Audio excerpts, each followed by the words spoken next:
ഉത്തർപ്രദേശിൽ നിന്ന് പ്രായപൂർത്തിയാകാത്ത ദളിത് പെൺകുട്ടിയെ കേരളത്തിലേക്ക് തട്ടിക്കൊണ്ടുപോയി നിർബന്ധിപ്പിച്ച ഇസ്ലാമിലേക്ക് മതം മാറ്റി. തൃശ്ശൂരിലേക്കാണ് കൊണ്ടുപോയതെന്നും ഭീകരവാദ പരിശീലന ക്യാമ്പിലേക്ക് പെൺകുട്ടിയെ മാറ്റാൻ ശ്രമിച്ചതായും രക്ഷപ്പെട്ട പെൺകുട്ടിയുടെ മൊഴിയിൽ പറയുന്നുണ്ട്. കേരളത്തിൽ കേസിൽ ഉൾപ്പെട്ടവരെ തിരിച്ചറിഞ്ഞിട്ടുണ്ടെന്ന് ഉത്തർപ്രദേശ് പോലീസ് അറിയിച്ചു. ഉത്തർപ്രദേശിലെ പ്രയാഗ്രാജിലെ 15 വയസ്സുള്ള ദളിത് പെൺകുട്ടിയെയാണ് പ്രലോഭിപ്പിച്ച് കേരളത്തിലേക്ക് തട്ടിക്കൊണ്ടുപോയി നിർബന്ധിച്ച് മതം മാറ്റിയത്.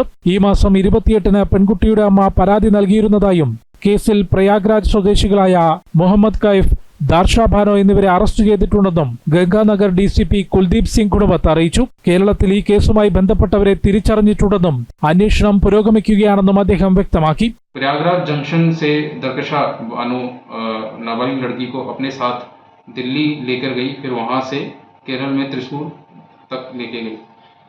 इस संबंध में पीड़िता द्वारा आरोप लगाया गया है कि केरल में दरकशा बानो द्वारा उसको वहां कुछ संदिग्ध लोगों से मिलवाया गया, जिन्होंने उसको पहले पैसों का प्रलोभन दिया, बाद में जबरन धर्म परिवर्तन करवाया और वहां रुककर जिहाद के लिए सिखलाई का दबाव बनाया।